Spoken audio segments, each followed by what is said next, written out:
Welcome to the Marvel Alliance podcast, where we cover anything and everything to do with the Marvel Universe. From the comics, TV, and movies, we'll go from Earth 616 to the Mojoverse to the TVA in order to bring the Marvel Universe right to you. I'm the man without fear, Chris. I'm your friendly neighborhood Brent. Alliance Assemble. Volume 229, and if you're watching this live, it's very appropriate where Brent's image is, because above him it says "Revenge is a witch." Yes. Say that, yeah. I just noticed that. Yeah. Perfect timing at that point. So already got Thwip Media in the chat. How you doing? Yep, we are talking about the possibly final thing for the MCU this year. We're not sure if we're gonna get a what if Christmas again or something along those lines. But right now, this is the final thing for the MCU for this year. Agatha All Along dropped 2 episodes. At time of recording, it was Wednesday night. It was a late night for me trying to get both of those in, but I'm glad actually that they went with the not 3 a.m. drop. So I am very thankful for that. David in the chat wants to know if you did your homework this week. I did do my homework. I did it on Tuesday because I knew it was going to be a late night last night to make sure I got both of these episodes in. So excellent. The homework being homework was done. Young Avengers episode 1. So happy to hear that. Yep. So, but yeah, so we're excited to talk about this, and full disclosure, there's really not a lot of news that dropped this week. So this is the biggest thing that we're going to talk about. We got 2 episodes. That's going to take up a decent chunk. I mean, how many times have I said, as long as we have an episode to talk about, we literally don't need anything else. We're good to go. So 2 episodes, I'm perfect. We got new Marvel Studios, man. I'm happy about it, and I'm interested to hear what you think about it, and because I have a feeling we're gonna maybe align on some things and not on some others, so it'll be fun. Thwip 30 got his rating out there. Overall, 6 out of 10 for me on Agatha so far. Okay. So it's definitely run the gamut. You've got some people who absolutely adore it. Some people on the opposite side say it's the worst thing the MCU has produced. I haven't seen those people. Well, I mean, I believe you. Let me be clear. I believe you. It's come close where a friend of the show, Sean O'Connell, says that this is the first MCU project that he is right now probably not going to finish. Wow, that's really he must not have watched Secret Invasion. But I digress. Let's move on. That's the first MCU project I wish I didn't finish. Yeah, I think we're all in agreement on that one. But yeah, so I think we both had very long weeks at that point, so you could say that. Yeah, we've had very long weeks, tiring, and we're both looking forward to the end of the week. So we are, and for full disclosure, I'm looking forward to watching the Penguin. Me too. That's our homework after this, to continue watching that. But yeah, let's get to the lovely network plug. So we are part of the Geek Ultimate Alliance network of 7 shows covering the wide range of geek and nerdom. To see the full schedule, check out the show notes below and subscribe to the Geek Ultimate Alliance network on Twitter at GUA Pod Network, so you know when all the shows drop. And I want to give a shameless plug for one of one of our shows that I had a great pleasure to be a part of. Joe's show, A Walk Through the Multiverse. We've been keeping this close to the vest for a year, over a year. This was in development, and last Friday night, Joe and I got to talk to director Zack Snyder about basically it's a kind of an hour-long conversation looking at his entire film history, how he got started, some very interesting stories, some things that they weren't out there. So it's played really well. We've gotten some great comments on that, and again, I want to thank Joe for allowing me to be a part of that, and his connection that had been working tirelessly for a year to set this up. So it was definitely a dream come true, I know, for Joe. I've gotten the lucky opportunity to speak to Zach on the vodka stream before, but having kind of just 2 people speaking to Zach, it was very good, and I want to thank. He's probably not listening, but also want to say thank you, Zach, for taking your time last Friday night to talk about it. Yeah, no, he's not listening to the Marvel show. Hey, you never know, but Thwip, I appreciate that at that point. So definitely, if you have not checked out A Walk Through the Multiverse, the video of our interview is up on the Geekverse YouTube channel, so check that out, or download give Joe's show a walk through the multiverse a download that you can find on the main network feed. So anyway, shameless plug, but it's worth it. We also have a Patreon, so if you want to throw a couple of shekels our way, we've got 2 tiers. We've got our $1 tier as our tip jar to say, hey, you think we're doing a good job, and then our $5 tier with ad-free episodes, early access episodes, and Patreon-exclusive shows, including we've got 2 shows for Marvel Alliance. We can watch this all day, the Infinity Saga Marvel Alliance MCU rewatch, and we are on our current show, Tales from the House of X. We have now 5 episodes dropped on the Patreon feeds, and we just recorded our next episode, which is, Brent? Oh, let's see. We talked about X2. X2, yes. So we recorded that on Monday, and that is about 2 weeks away from dropping to the patrons. So check that out. That's one I think we both were looking forward to discussing. Oh, yeah, for sure. So... but yeah, so we have a lot of back content out there coming from the DC Alliance boys doing their DC films through the years. Joe doing his Disney dives on the 1st and the 15th, looking at all of Disney theatrical animation. And like I said, lots of back content. So go to www.patreon.com/GUA Network so you can get that lovely content as well. But if you're not a member of our Patreon, totally understand. You can take 30 to 90 seconds and rate and review us on Apple Podcasts, Spotify, Amazon Music, wherever you get your podcasts. We greatly appreciate it. And last but certainly not least, we want to thank our official sponsor, OrganicPriceBooks.com, for your omnibus hardcover collected edition needs. JP and the crew at LPB have got it going on with excellent customer service, immaculate packaging shipped around the world. Got all these lovely omnibuses from The Punisher, by Rick Remender. We've got Cosmic X-Men Omnibus. We've got Web of Spider-Man coming into print for the first time. Love all this stuff. Use that code MarvelGUA at checkout to get $2 off every single order. It lets you know you're a listener, and we want to thank them for being our official sponsor. All right. So, Agatha All Along. You know, the show that people, I always hate it when they say this, who asked for this? I wasn't necessarily ever saying that. I was more like, I would say, well, based on kind of the feedback and what people saw from WandaVision, I mean, a very popular supporting cast member of it, it wasn't totally out of left field, you know?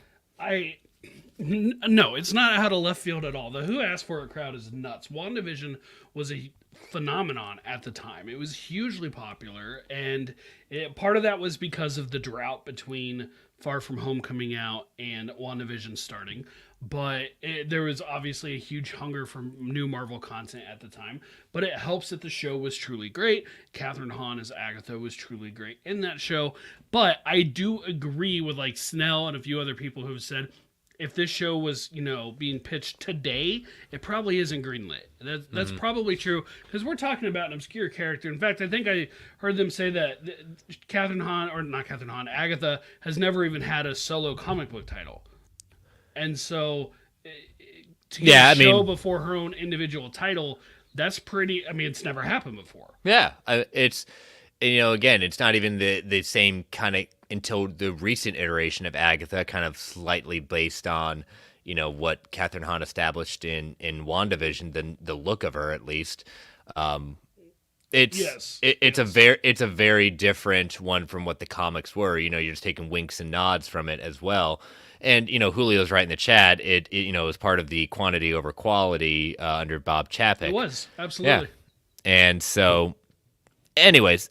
Aside of that point, let's get into our non-spoiler thoughts. Brent, I'm going to let you go first. What did you think of the first 2 episodes of Agatha All Along? First of all, sorry if you hear a lot of noise above me. My daughter is baking. No, David, I'm probably not bringing any cookies to work tomorrow, but we'll see what she bakes. Good to know. Can you mail me some? Yeah. No, by the time they get there, they're not going to be good. But... So I don't know what I just heard, but whatever I just heard. I didn't hear anything, so you're good. Anyway, non-spoiler thoughts for Agatha. Overall, I really enjoyed this show. No, 2 episodes in, I'm not ready to declare it my favorite thing Marvel Studios has ever done. I can't say it's not the worst thing they've ever done, only because, I guess I really can't say it because the show hasn't finished yet. But at this point in the respective runs, no, it's not. I enjoy it. it was a lot of fun. I found myself laughing. I was buying into the story they were telling. It didn't do, and when we get it past the spoiler wall, I'll specifically say what this is. But the point that we are at the end of 2 episodes, I thought we would take at least 4 episodes, maybe even 5 to get to that point. And I'm excited for that because while this was stuff I wanted, it now means I don't know what to expect in the next few episodes. It's just wide open. They could do anything. And I'm really excited for that prospect. Catherine Hahn, absolutely killing it. Absolutely killing it. The rest of the cast, I'm either relatively neutral on or I think they're great. And like, there's nobody that I'm like, you're like, I'm already cringing at you. But like, so that said, I understand it's not everybody's cup of tea. I even kind of get why. But we're dipping more into some supernatural stuff with Marvel. No, it's not the first time. Of course, we've had some supernatural stuff before between Moon Knight, Doctor Strange, of course, WandaVision itself. But it's nice to revisit it, and it just feels like a good Halloween time of year show. Yeah, and when we always put in our GOA chat to make sure we're not spoiling anything for everyone, we always put like I have seen. In this case, I have seen Agatha all along. You were the first one, then I followed up with you shortly after that, and then I put a meme in there from Ted Lasso where he just goes. Mm-hmm. I'll be honest with you. Like at first, and I'll go into details a little bit. I was not happy with what I saw. More so the second episode versus the first episode, and sleeping on it a little bit more, giving it another watch, I'm actually a bit higher up than I was last night. I'm definitely more. You What's fit that? You fit in another watch. I did not. I'm jealous. I really, really wanted to, and it just didn't happen. But I wanted to make sure, like, was I really being nitpicky, or what did I have actual big issues with what they're doing? And when it came down to it, you hit the nail right on the head. I think it's focusing on who our main, person is for this, and that would be Agatha. And Catherine Hahn, as you said, did a really, really good job fitting back into the character. I really love what they did with the first episode, the kind of twist and the tip of the hat and wink to what they did in WandaVision. I think the slowdown, I kind of expected what was going on in the second episode. It just was like, this was kind of like, okay, we got to get to this point, and I'm more excited for what is possibly coming in the third episode. But the second episode just kind of like, okay, we kind of had to do this. We had to get a band together, And I think that's what I focused so much on. Like, it kind of brought me down for the second episode, but it's definitely not the worst show. I've moved up from where I'm putting it right now, where I was, and that's solely on the shoulders of Catherine Hahn. Aubrey Plaza, the little bit that we saw of her, I think she is going to be very interesting to what she's kind of even just in one episode established herself as. So, I was looking at the IMDb because I wanted to look up the name of a couple people, and I just saw someone who's going to be in some episodes, probably starting. I'm not going to spoil it because I don't want to say who the actor is because that would be a spoiler. But it's an actor that I've liked in every other show I've ever seen him in, so I'm like, oh, that's kind of exciting. Well, let's take a break and move past the spoiler wall so we can talk. Oh yeah, Julio, Jack Schaefer. No, I think I was trying to kind of dance around certain characters without necessarily spoiling it. So, but yes, Jack Schaefer, outstanding. Like I think that's one of those top tier people that Marvel is really needing to hold on to. Actually, one final thing that we can say for the non-spoiler in case somebody is going to bow out here and pause it until they've seen it. I remember hearing that this show, combined with Vision Quest, kind of filled out a trilogy that was started with WandaVision. Mm-hmm. And 2 episodes in, I do feel like this fits that. Like, this feels like a continuation of WandaVision. Yeah, I would agree with that. That is a good thing in my mind. Yeah, so... All right, so as Brent said, if you have not seen the first 2 episodes of you're about to make me say WandaVision, Agatha all along.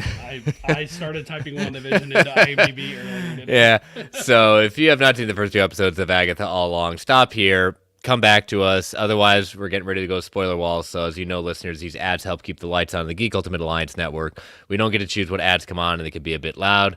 Give it that 3 count before they come on. 3, 2, 1. We'll be right back.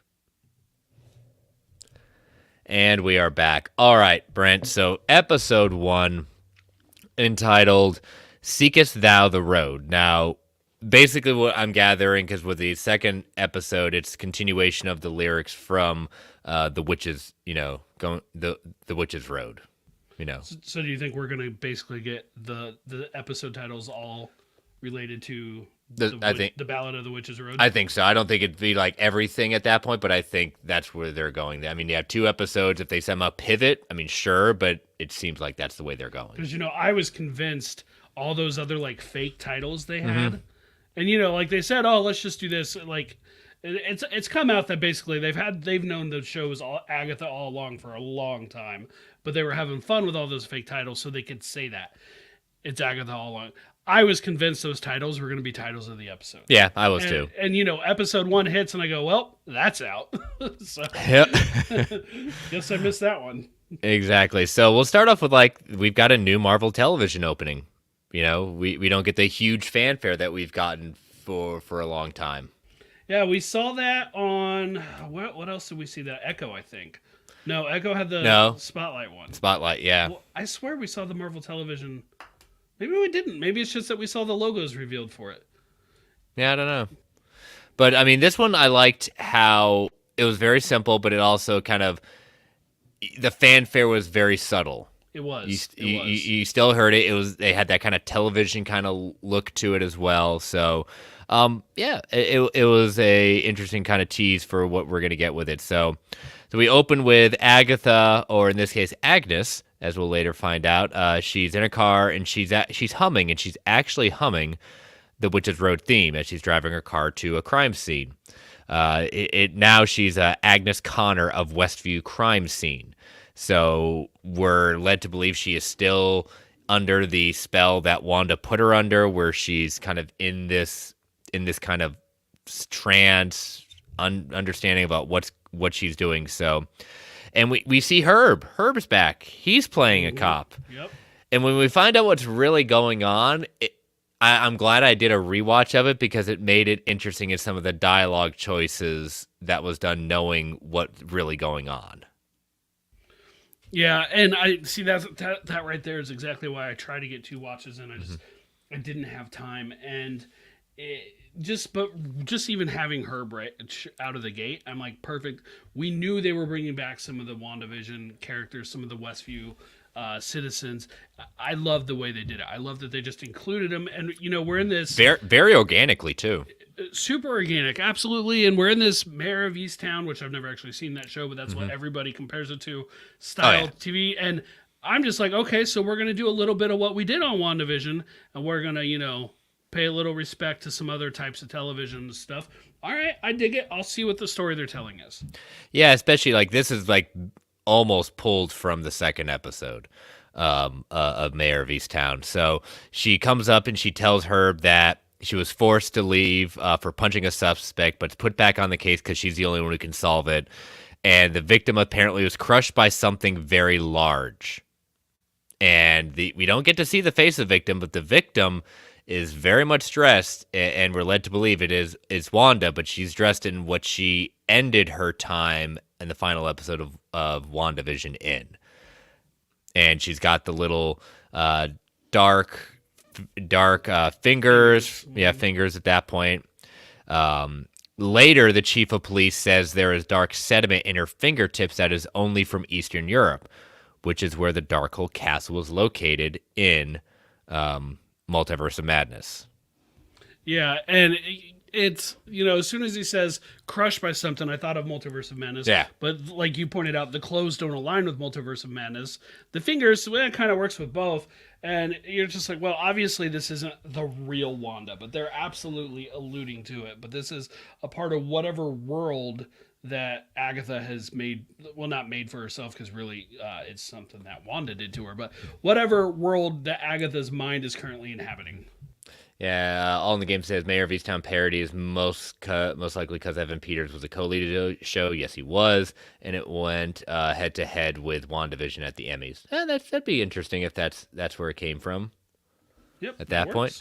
I know that, but that's cool. Yeah, but it's also I can't remember if it's and maybe later in my notes where it's either I think it's when we get Rio Rio Vidal in it that she says there was also, and it may have been Agnes that pointed out that there were no footprints around. Like she just suddenly materialized and said like it could be magic, and I think Agnes is the one that dismisses it. Yes, Rio's the one who pointed out there were no footprints around. Gotcha. And so Agatha is then she kind of looks around and then discovers the brooch, that she was very much seen wearing for the duration of most of WandaVision, and kind of is like the brooch that she took from her mother after she killed her at the beginning of episode 8 of WandaVision. Yep. So I do really like it when they cut to a new opening sequence. Very much, it's their kind of homage to the Witch's Road and just talk about the winding road and you follow this yellow crime scene tape. It is a big tip of the hat to Wizard of Oz. It was I liked it. The opening sequence, the closing credits, like that kind of stuff for both of it. I liked it. I was a little surprised by some stuff I saw in them, but it worked for me.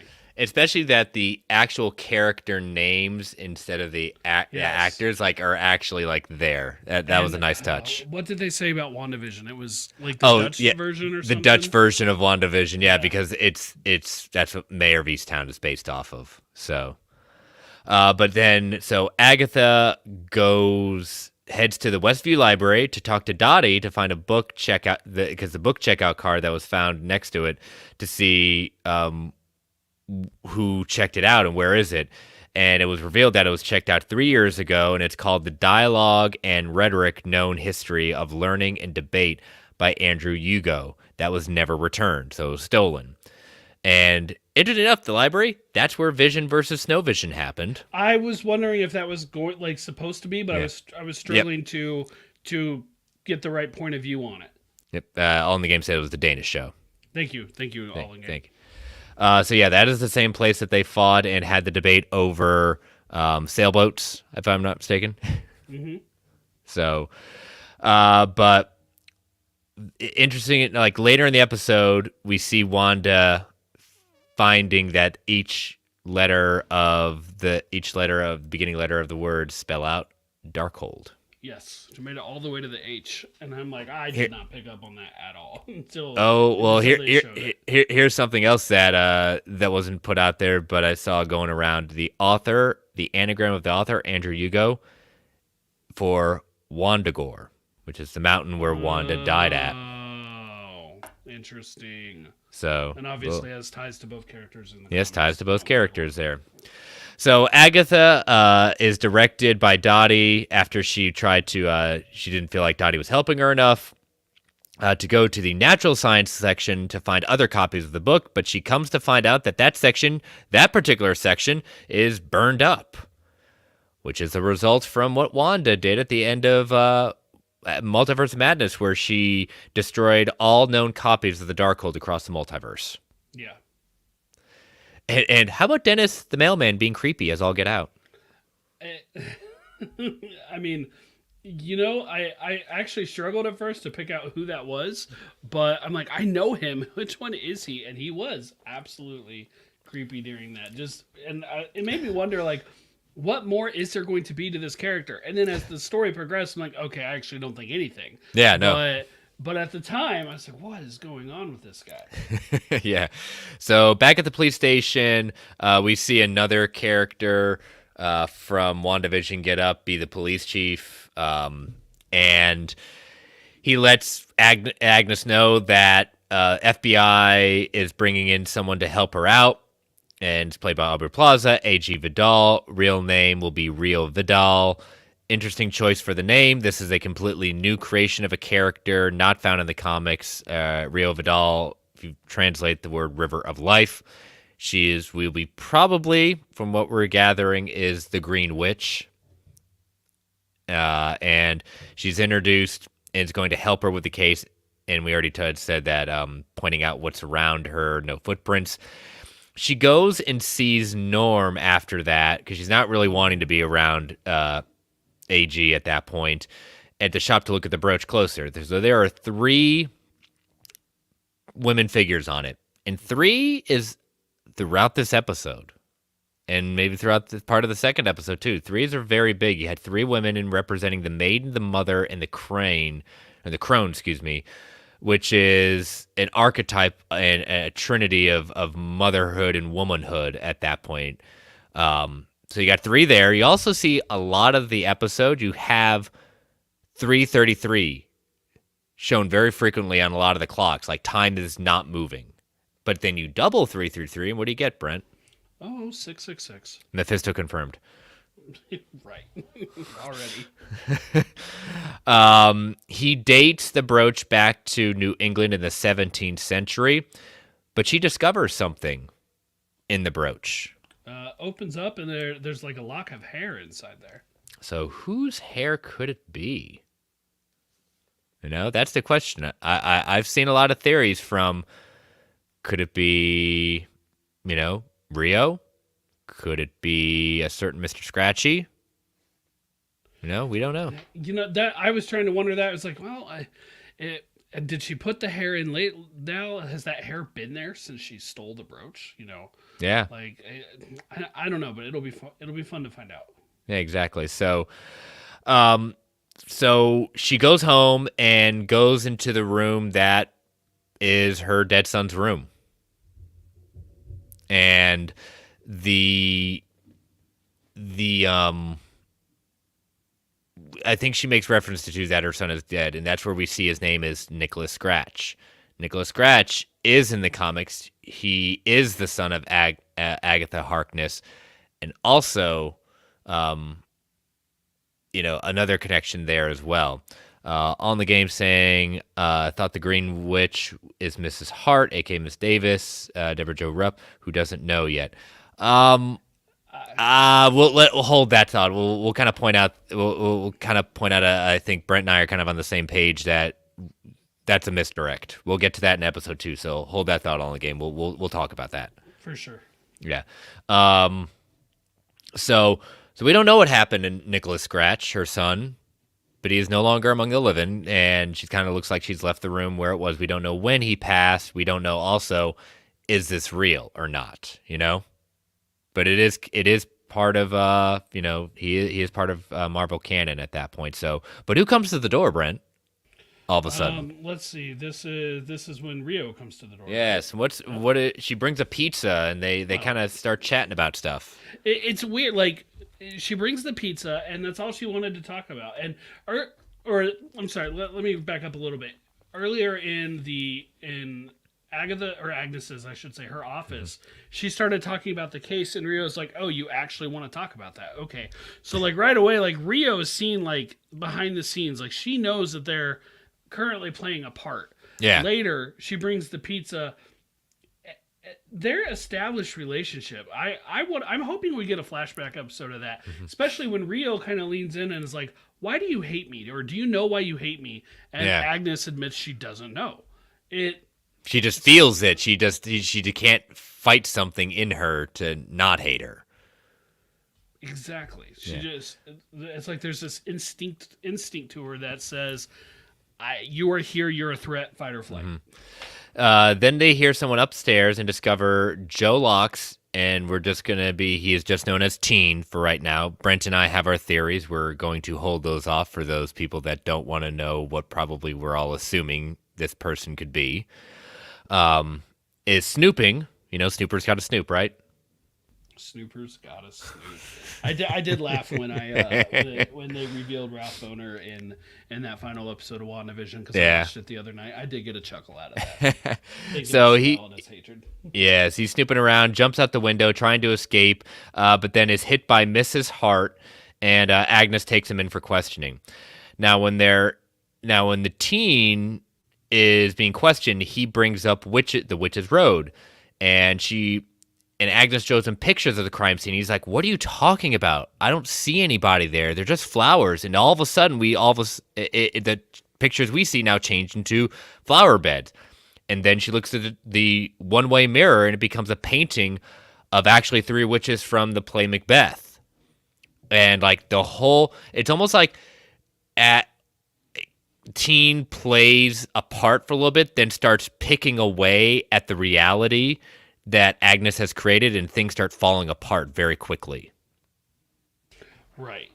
Like, just the more and more she sees things, like, things start, like, it's a domino effect, right? There's a domino effect going on, and as she starts to go through, and eventually, we get to this awesome scene where she really breaks through, but for now, it's just this domino effect building, or like a snowball rolling down the hill, slowly building and building. So Agnes heads to the morgue because she just can't accept that things are not what they should be. And so she sees the toe tag, the checkout card, and sees then Wanda Maximoff on there, and then gets a date earlier with her name on there, Agatha Harkness, which would make sense because she checked out the Darkhold. She had possession of the Darkhold before Wanda did.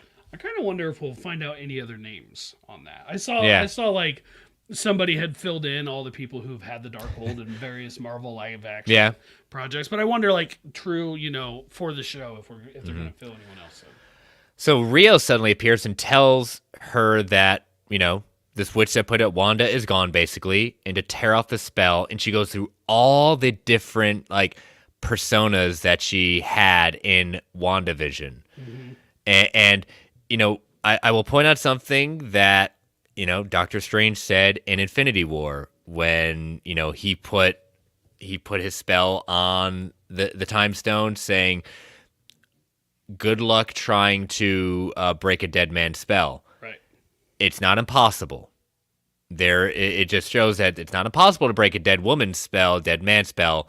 It's just really difficult, I really enjoyed that scene of her, like, literally ripping her almost skin off to show the next form, the next version of Agatha as she moved through the line. And the one when she was the black and white one that we saw in the first episode, when her arm shot up onto the table, it was actually, like, creepy looking because the rest of the room is in color still.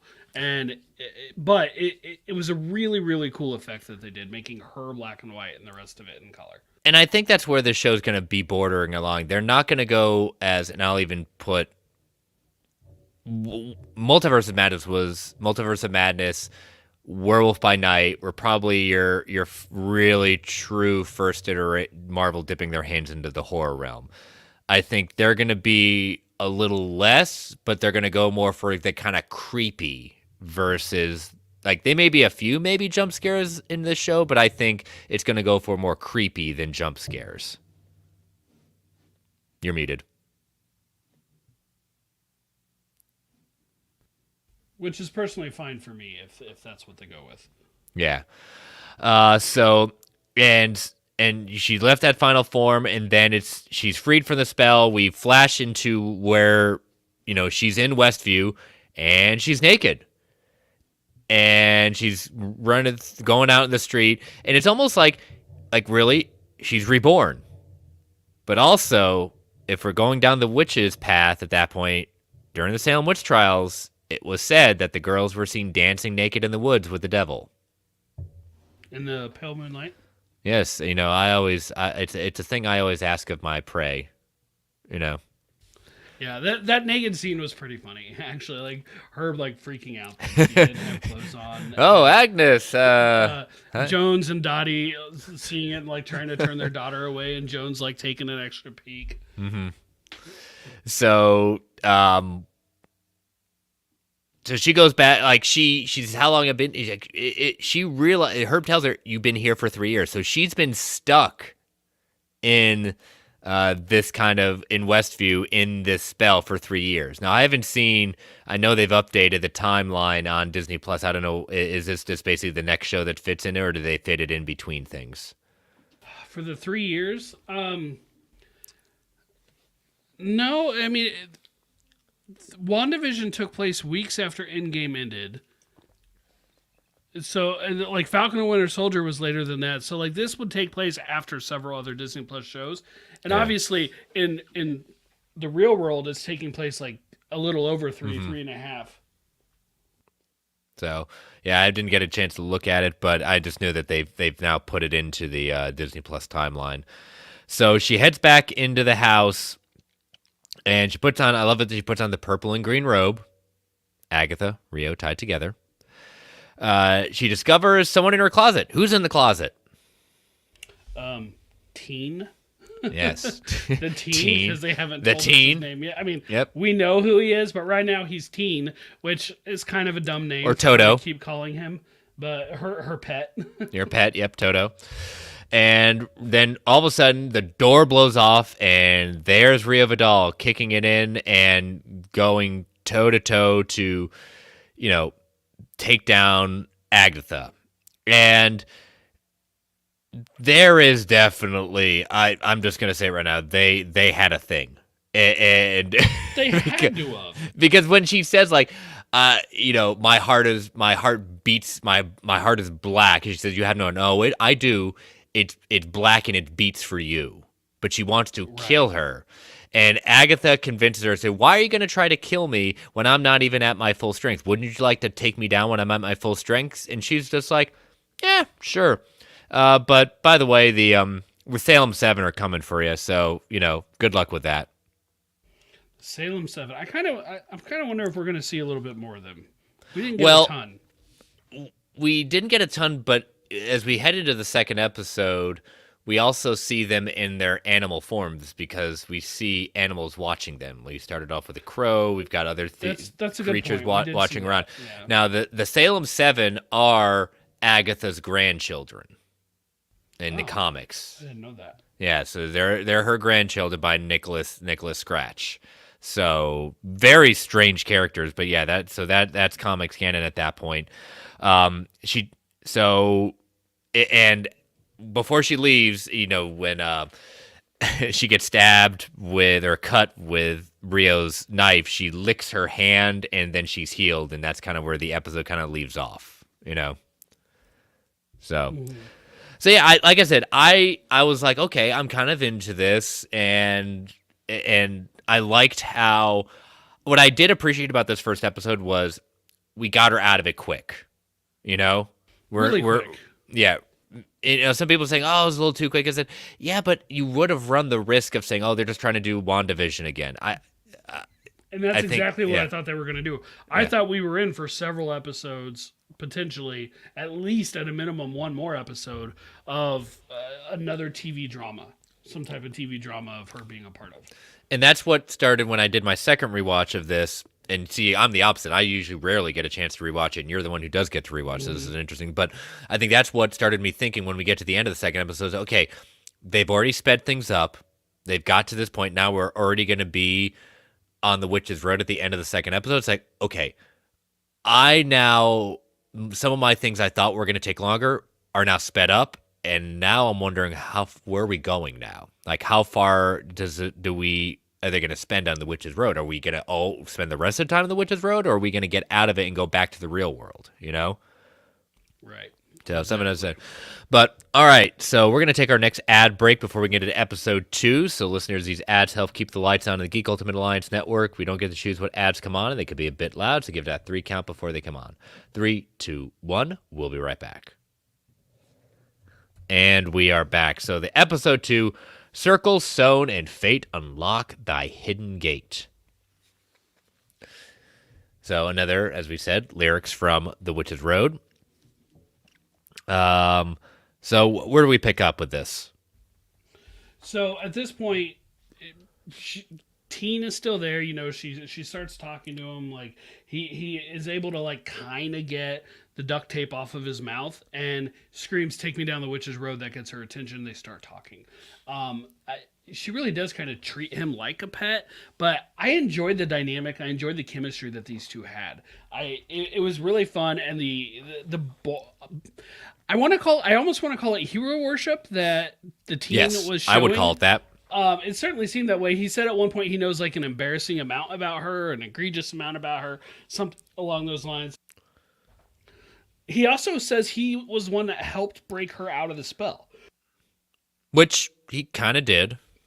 So we think so. I mean, he certainly was trying to cast the spell, but he makes it sound like he really doesn't have power at this point also. Yeah. It is interesting when he tries to say her name, let's say his name, like a bunch of cursive scribble goes over it every time he says it. And then later on in the scribbles that look kind of like a WM or WV or something. Maybe, I'm seeing something that's not there, but Wanda Maximoff or WandaVision or just an M for Mephisto confirmed. Mephisto confirmed. Yep, could be that. But even later in the episode, when he starts telling about his life and stuff like that, Agatha's can't hear it as much anymore. It tunes it out. So when he tries to do that, and she hears like the very beginning of he's from Eastview, and then turns out, but she does other things to check that her hearing works, like turning up the radio and the TV. Super clever way to show that, I thought. Yeah, they talk about the Witch's Road, and it's a plane outside of the realm of time and normal reality, and it promises whoever makes it to the end will give them what is missing from their lives. Also, very much Wizard of Oz like. Go get to the wizard will give you exactly what you're missing.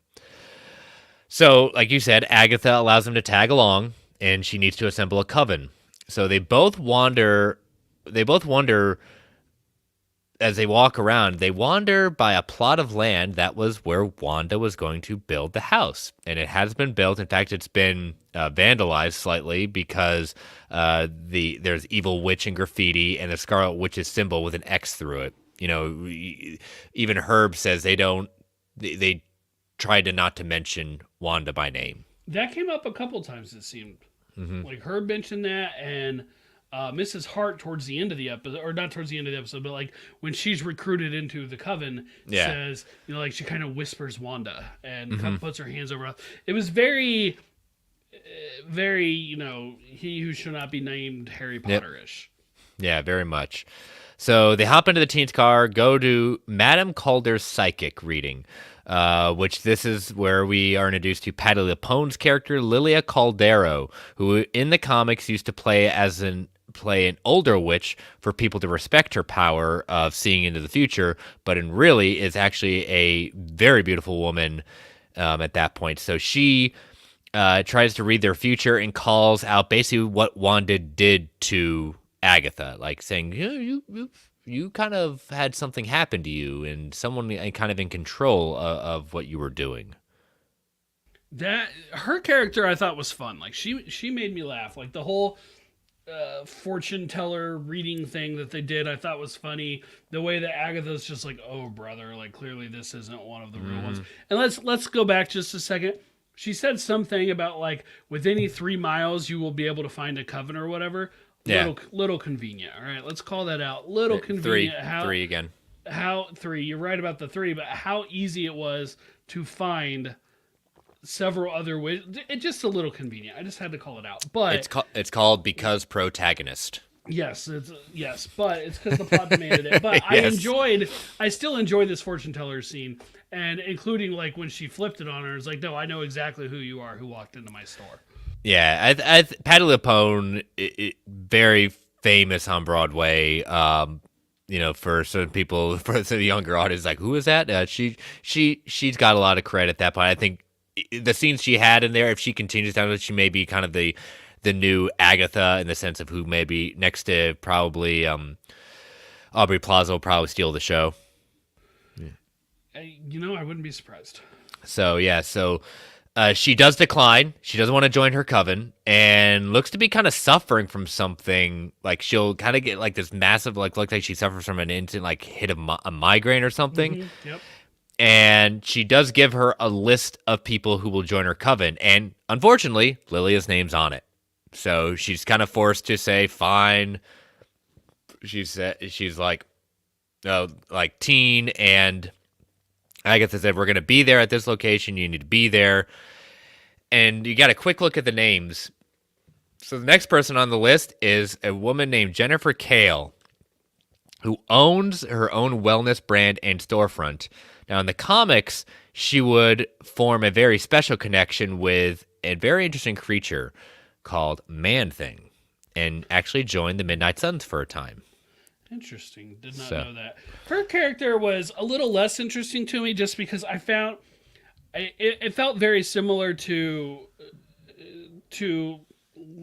Patty LuPone's character of like, I'm basically under hard times. Like one doesn't have enough money. The other one maybe not about to have not enough money because they're a scammer. A scammer, and they're basically going to be going to court over this. They're being sued and possibly going to jail and whatever. And I don't know.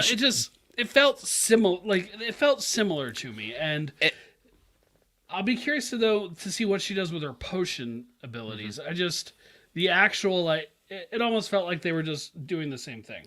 Well, she comes off basically like a snake oil salesman, and I think this is where it kind of started with outside of Patty LuPone's character. It's like not feeling the rest of these characters, I think that's why I started like, I don't know, I'm feeling about this right now. But then, they tell her she's on a list, going to join the coven. So then they head to Westview Mall and they recruit Alice Wu Gulliver, who is a former police officer and daughter of a famous rocker named Lorna Wu. Now, Agatha uses the knowledge that Wu's mother actually did walk the Witch's Road. And she says, you may not care about, getting something you want, but do you want to know what happened to your mother?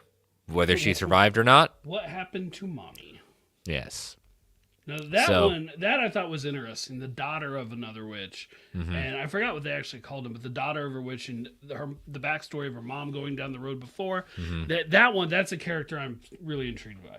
So, but yeah, they all end up at Agatha's house and realize as they're starting the incantation and singing down the Witch's Road, they say, wait a minute, we're missing someone. We need someone who's of the earth and this, that, and the other.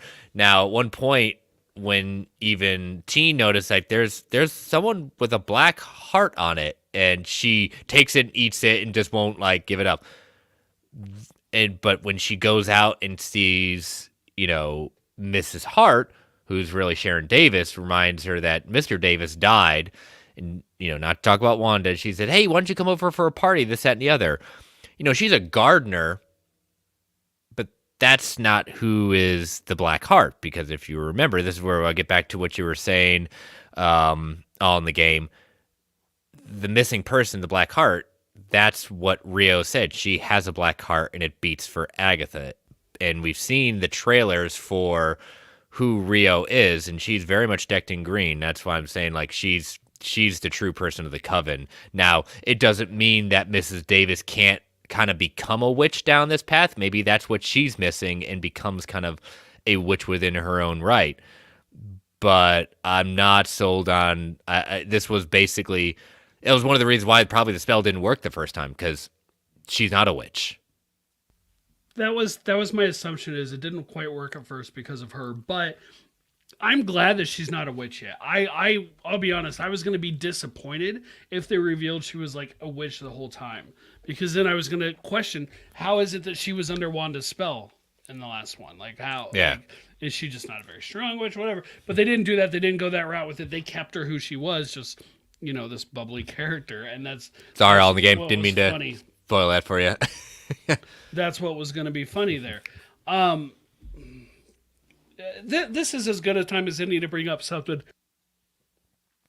I was really worried that when we knew she had to, from the trailers, assemble a coven. It's in one of the lines, who would join Agatha Harkness's coven. I was really worried we were going to get 3, 4, 5 episodes of assembling the coven. Mm-hmm. Of... okay, we got new member in this week's episode, new member in the next week's episode, new member in the next week's episode. And the fact that they've already assembled the coven and managed to get onto the road is really exciting to me, because it's like, well, one, I love the song. I loved it when they did that. But it's very good. Like, I'll say this, that's an impressive voice. I mean, Patty LuPone, I already was expecting to do a good road, but yeah, that harmonization, yeah, that was good. I mean, But knowing that that's where they're at, that we're going to pick up next week.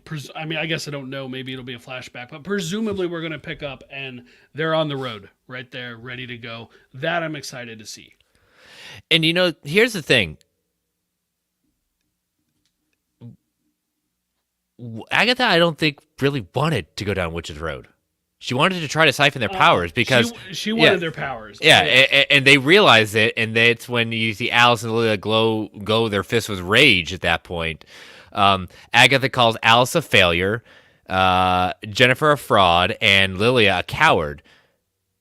Another Wizard of Oz reference, the Scarecrow is Alice, Tin Man's Jennifer, and the Cowardly Lion is Lilia. And the Yellow Brick Road, or in this case, the Witch's Road, will cure them. It's so, the Wizard of Oz parallels are absolutely there. And it was funny because Agnes, or Agatha, I should say, at one point she screams, "Blast me, bitches." Right? Like she just wanted them to, and she had reminded us she can only take the power when she is directly hit with it. She doesn't just absorb it; she has to be attacked. That's how she absorbed the power at the beginning of episode 8 of WandaVision. That's what she was doing to Wanda in episode 9, but by doing that, but she didn't, like, that to me absolutely said she didn't want to go down the road. She's been there. I get the feeling that we will see a flashback to it, and I get the feeling she barely survived. And it seems like that's part of why, by bringing in this Mrs. Hart and not who she knew was the true Hart, is less likely to make it. And she's even, like you said, your cowards, your frauds, whatever, you weren't going to be able to do it. And then as soon as they're down there for real, I'd never had a doubt. I knew we'd do that. Yeah. It's funny. It just made me laugh the way she did it, and it's just that Catherine Hahn delivery. And I'm kind of with all in the game on this one. I would not be thrilled if that's what the way they were going to go with each episode being a new Coven member, because that right, exactly. That's just what I thought.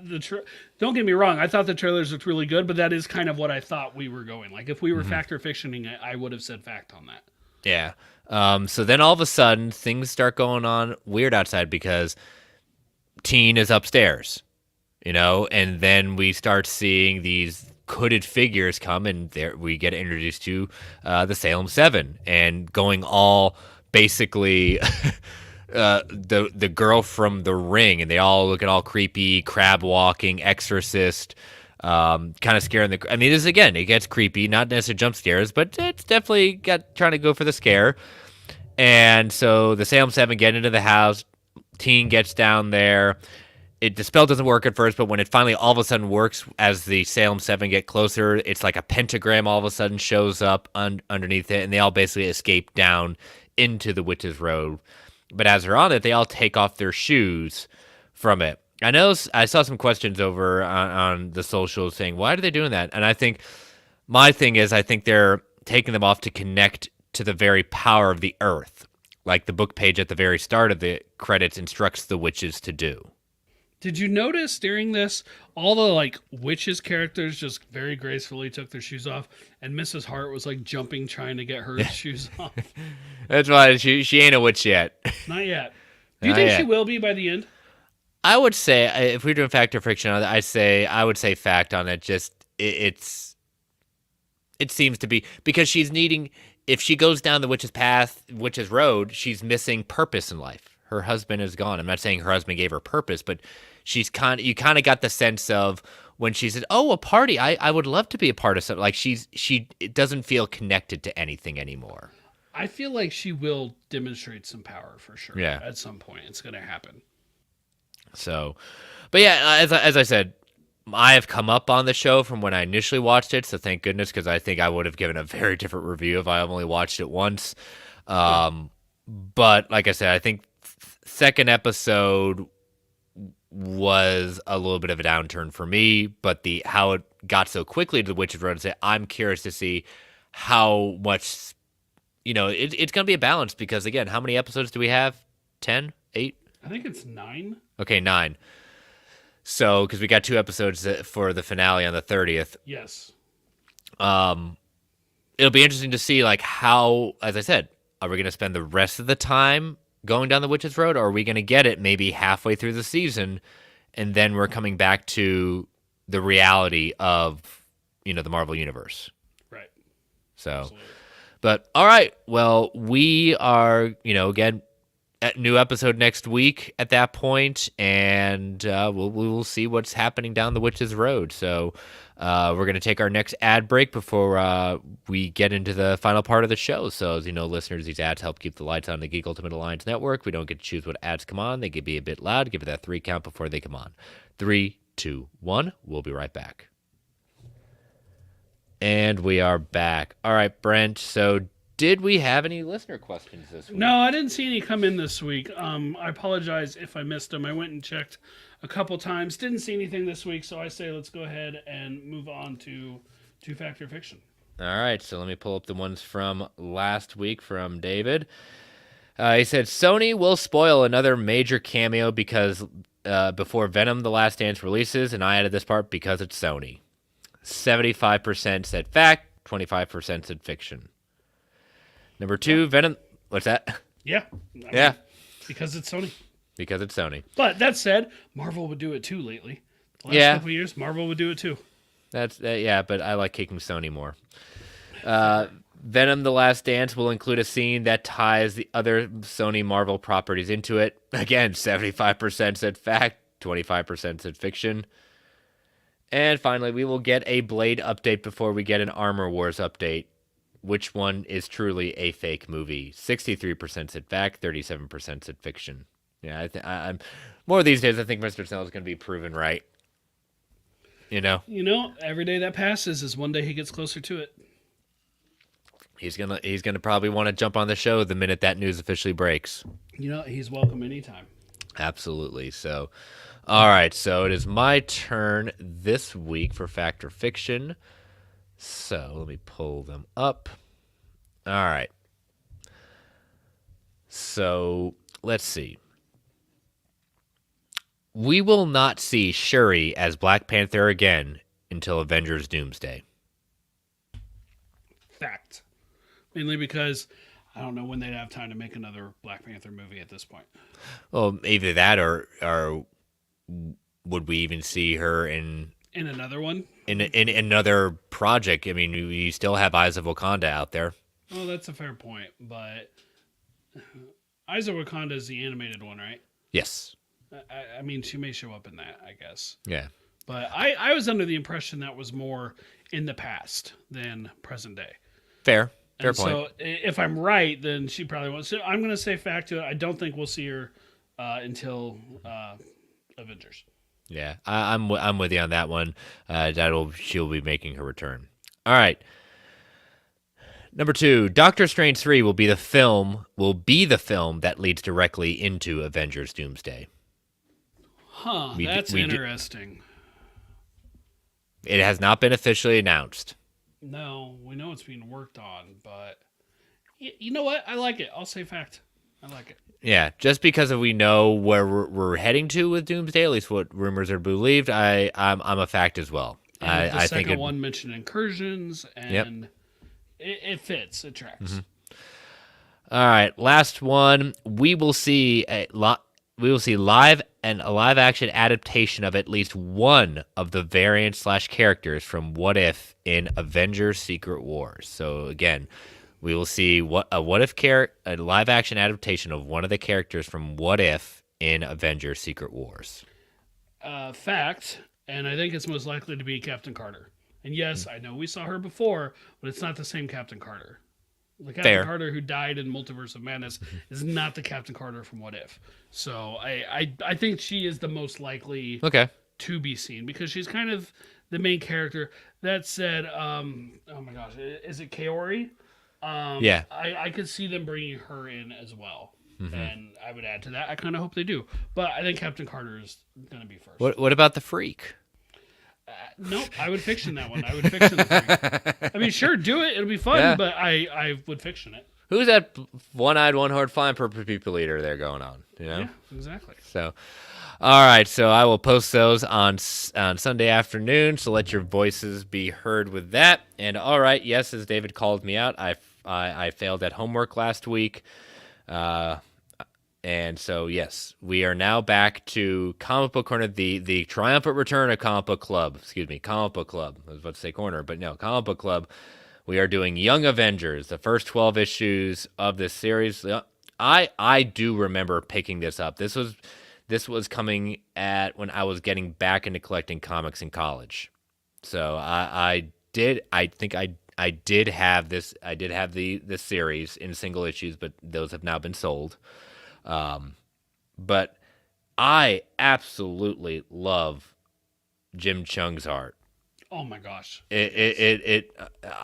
Anytime I see it, it's just like, man, it so fits with this. But yeah, he does such an outstanding work with this.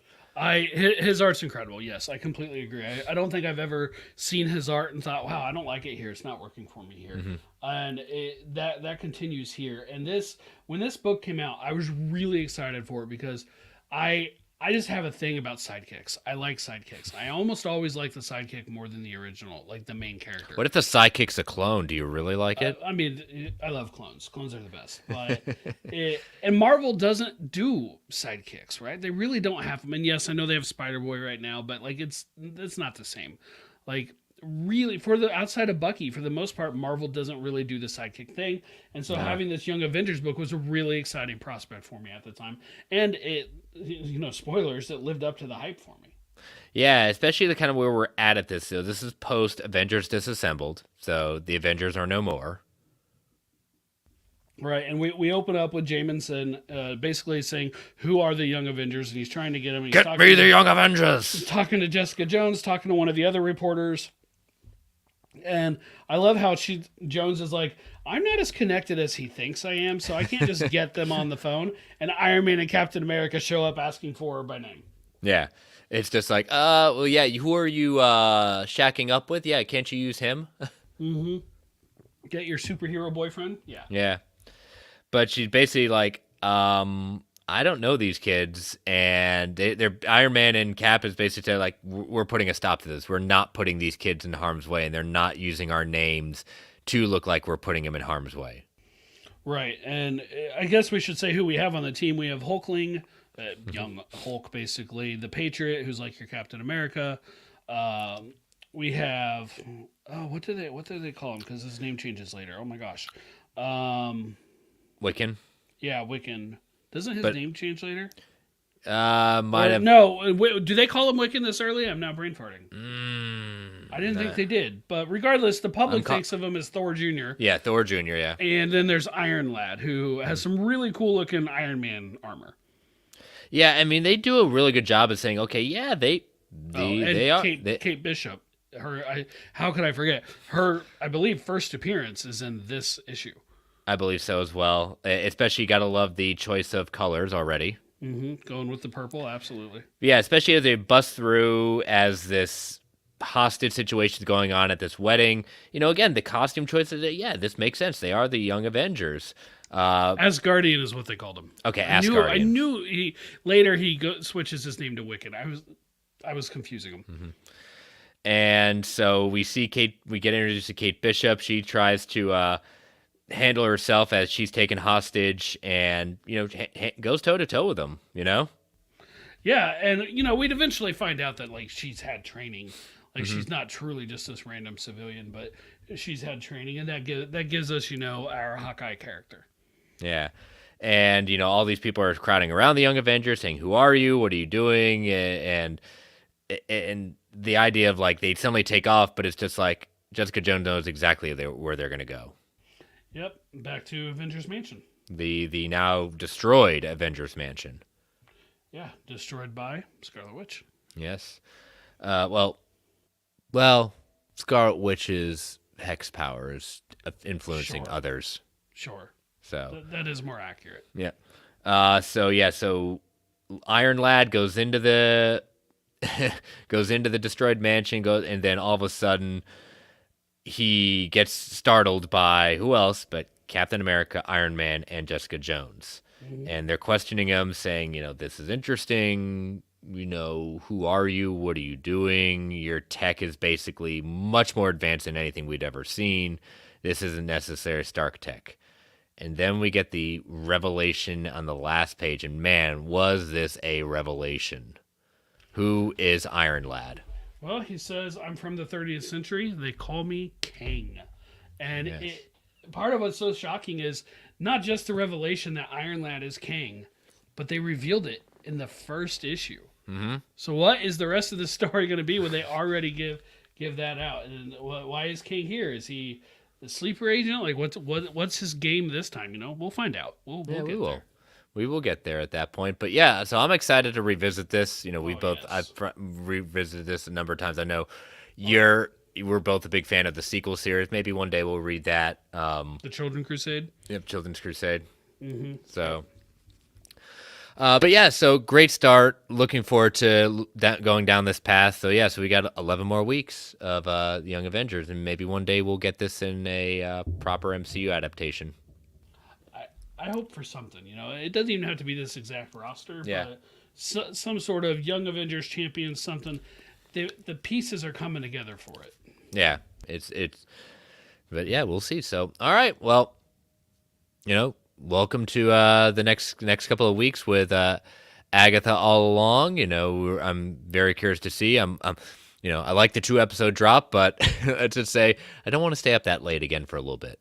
No, October 30th is the next time you have to. Yes, exactly, and why not near Halloween? So.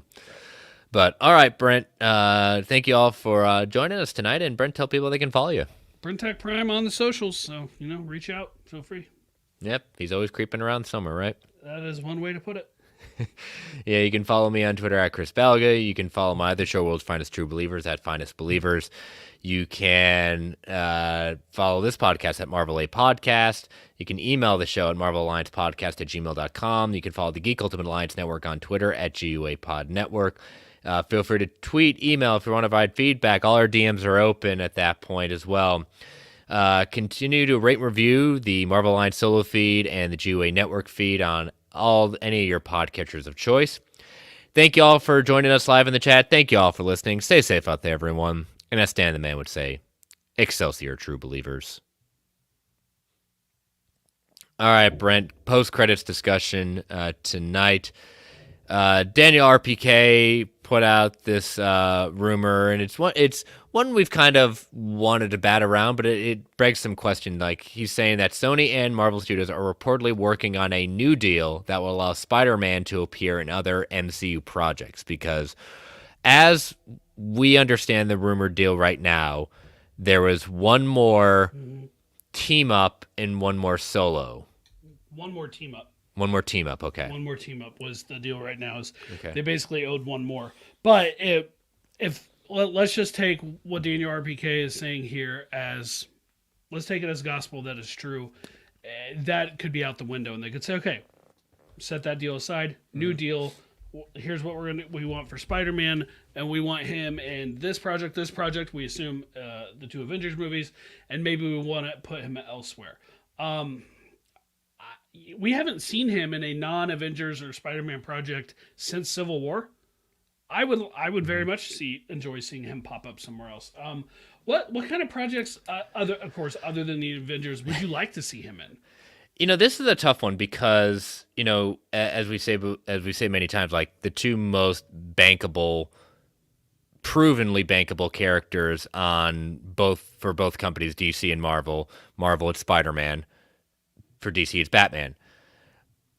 It's a tough idea in the sense like they when I read this, I was like, we got to be careful with that, because people like Spider-Man, but the unique thing about Spider-Man is that they can make this deal, but we got to be understanding, like, where would he fit? Where would it make sense to put him into something like that? I don't think, if we're going straight live action at that point, I could easily, there's comic book history with it. Fantastic Four is a good place. Absolutely, yes. Could not agree more. There's another choice, but I'm going to let you have that one. The Daredevil if you don't pick one. it. Yep, the Daredevil one. Yeah, obviously we both would love to see I don't care if it's in the movies. I don't care if it's on TV. Just give us some Spider. Actually, I probably do care. I'd rather it was in the movies first. But ultimately, I'm not going to be upset. Like, give us some Spider-Man and Daredevil. Sure, that's the easiest answer. That's the easy one for the two of us. That's the cop-out answer. Yeah. Spider-Man and Daredevil. Character I'd like to see him with Wolverine. I always think it's fun when those two interact. Yeah. They've had some nice little team ups at that point. They did something interesting when they did the home trilogy, where they always had a figure try to tutor and mentor Peter. Mm-hmm. There's always one, so it begs me in the sense of, like, when does he get to be the mentor? Sure. Who would you like to see? This version of Peter mentor. Young Avengers, perhaps. He's young enough to kind of fit in with them and not just cast them off or ignore them because they're teenagers, but old enough and experienced enough, obviously, with what he's been through to still be the elder statesman. If I had to pick one of those supposed Young Avengers to mentor, I think Miss Marvel is right up there. Yes, absolutely. Kamala Khan would be great. I really like the relationship and friendship that Kamala Khan has with Miles Morales. Obviously, we can't necessarily get that, but at least not yet. But I would that's really the Spider-Man I would prefer to see her team up with. But I would take Peter for sure. There's other characters that could be fun, but Spider-Man is one of those characters that just across the board he fits in like every type of story. Right? Mm-hmm, he can. From the low little street level to super cosmic stuff, he pretty much fits anywhere, and so they could team him up with anybody. One could say he does whatever a spider can. Right? He does whatever a spider can. I would like to see him have a team up also with Captain America, and so that is, I mean, he's obviously met Sam before, but like an actual team up. That'd be a lot of fun too, I think. Mm-hmm. That said, I don't think we're getting another Captain America project anytime soon because we have one coming soon. Yeah. And Spider-Man's not in that one. And so that's going to be a while, but that could be a cool one. The other thing I think about with this is what you and I and others have theorized, is saying they're making a deal to keep Spider-Man in the MCU. Does this give even more credence to the fact of Sony not being able to do anything live action with Spider-Man? It certainly feels that way. I mean, there's the rumors of Spider-Man 4 involving Sony's Venom and stuff like that. And I don't know the sourcing on those. I just have seen an awful lot of people talking about it. But we'll find out in a couple months. Yeah, we'll find out in a month. It may not exactly be my preference, but ultimately... It's not my preference if Sony is the one producing it with this Venom and it's in the Sony side of things. If Marvel's producing it, that's fine. I'm not going to be upset. With Spider-Man and Venom in that case. Mm-hmm. But I mean that just seems like such an obvious team up for them to do, at least from a financial standpoint, because not everybody, like, as big as Spider-Man is, not everybody would be able to tell you like who the arch enemy is, right? And people could have different opinions of it. Some might say Venom. I personally think it's Green Goblin, but everybody does, like, even in the mainstream, does know Venom is basically evil Spider-Man, right? Like, you could dumb it down to evil Spider-Man. That would put butts in seats for sure. Yeah, it definitely would. So, all right, well, we'll see as the Spider-Man rumors continue on. We know we have a director, so now we got to start seeing where we're going with this. But, all right, we'll see y'all for next week for episode 3 of Agatha All Along. Y'all have a good weekend, and we'll see you next week. Bye-bye.